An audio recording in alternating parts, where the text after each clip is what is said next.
Sepanjang mereka berubah misalnya ini, ya silahkan saja. Dan semoga dengan perjalanan Pilpres kemarin yang jauh dari isu-isu agama dan tenang-tenang saja, mereka tiarap, ya bisa tetap dijaga. Wis serasah balik ngadeg meneh.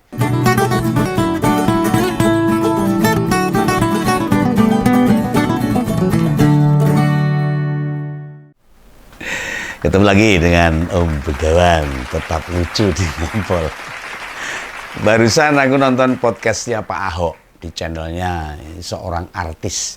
Ya, cari sendiri yang mana channelnya. Nah, aku nggak dikira mengendorse. Obrolannya menarik itu. Banyak yang diungkap juga. Nah, di situ Pak Ahok mengungkapkan salah satu program yang bakal dilakukan bila dia dicalonkan kembali jadi gubernur DKI. Nah, tapi sayangnya ini Om Begawan nggak tinggal di Jakarta. Saya tinggal Mbuh ini. Pindah-pindah. Itu Pak Ahok memberikan sebuah konsep yang membuktikan beliau itu orang yang visioner, yang selalu punya 1000 jurus jitu buat memanusiakan warga. Nah, sebenarnya kita akan rugi ya, membiarkan Pak Ahok nggak maju kontestasi di Pilgub DKI. Oh, rugi besar. Atau dimanapun dia ditugaskan, pasti harusnya masyarakat setempat menyambut Pak Ahok. Ya karena kredibilitasnya, kejujurannya, ketegasannya, kecanggihannya dalam berpikir. Penghambat terbesar kita itu, utamanya ya gak suka Pak Ahok itu. Ya kita nggak punya visi ke depan kan. Susah menerima gagasan mencerdaskan bangsa ini. Apalagi bagi sekelompok kecil yang sukanya cuma sembako. Bansos. Ya, apalagi bagi sekelompok yang cuma mengharapkan sesuatu itu. Rakyat yang suka mengusung isu-isu sara apalagi. Wah, wes ngalamat bubruk ini. Kalau mereka muncul. Kayaknya negara ini terlalu sempit toh.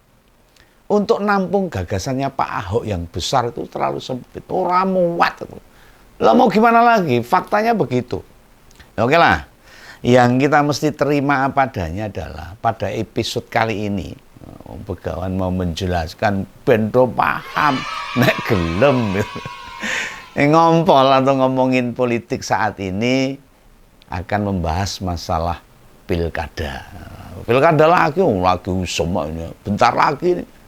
Apalagi tentang Pak Ahok yang hubungannya dengan pilkada di DKI atau di tempat lain.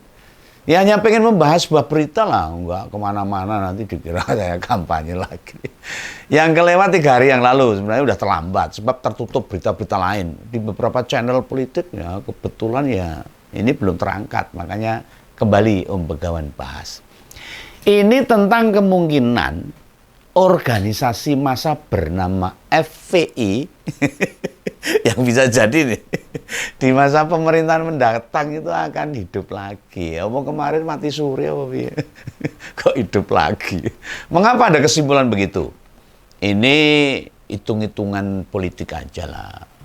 Melihat dari keberadaan situasi yang sekarang berkembang. Ya karena Pak Rizik sudah bertemu sama Pak Sukmi Dasko, juga Pak Habibur Rahman. Bang Habib. Mereka bilang sih ini hanya silaturahmi kebangsaan. Wah, udah sampai kebangsaan ini.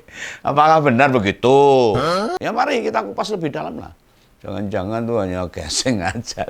Lah pada masa Pilpres serta pemilu, gugatan hasil Pilpres di MK maupun peristiwa-peristiwa politik, hampir Pak Rizik diam 1000 bahasa.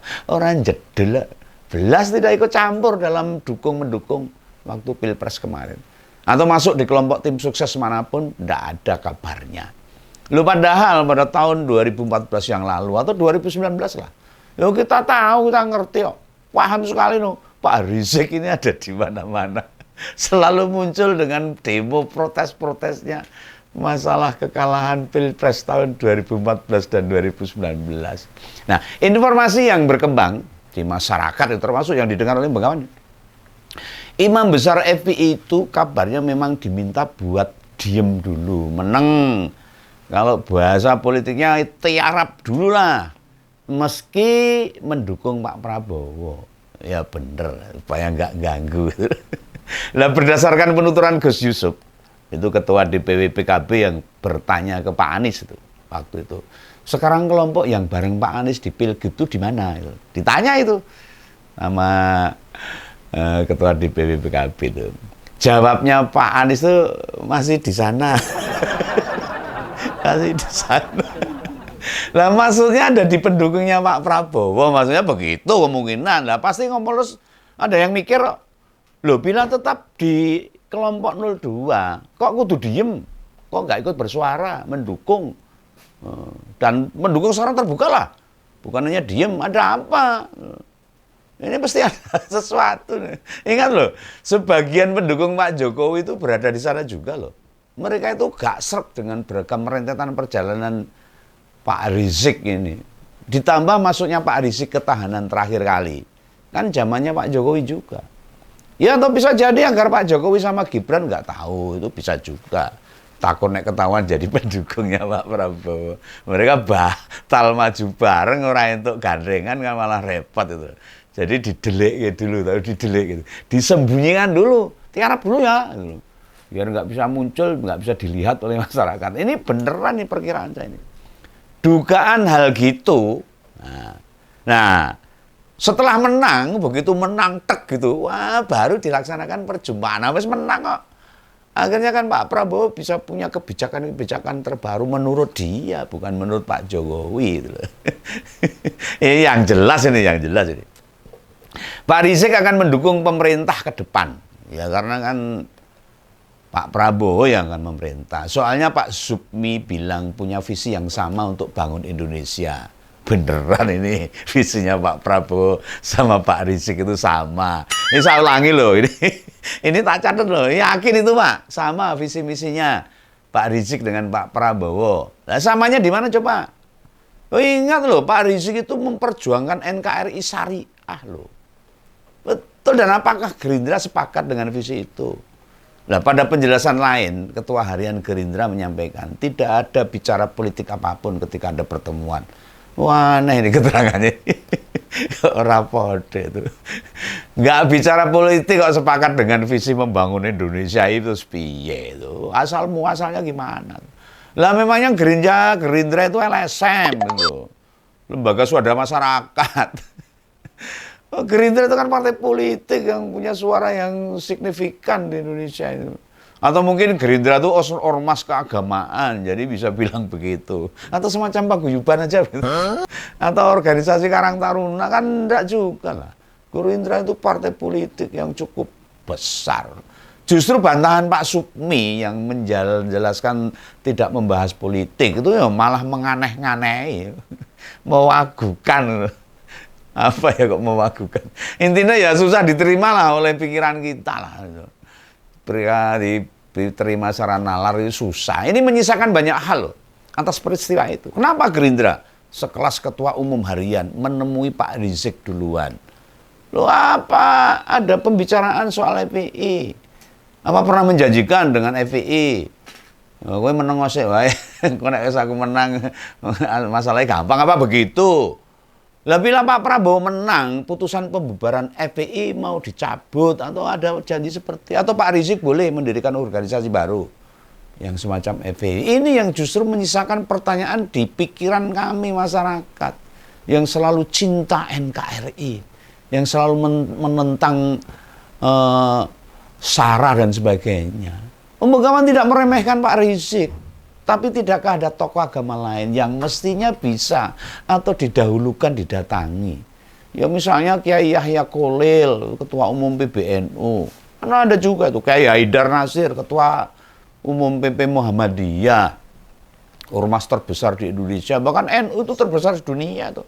Atau mungkin yang pimpinan KWI, pimpinan PGI, pimpinan umat Buddha, umat Hindu dan sebagainya.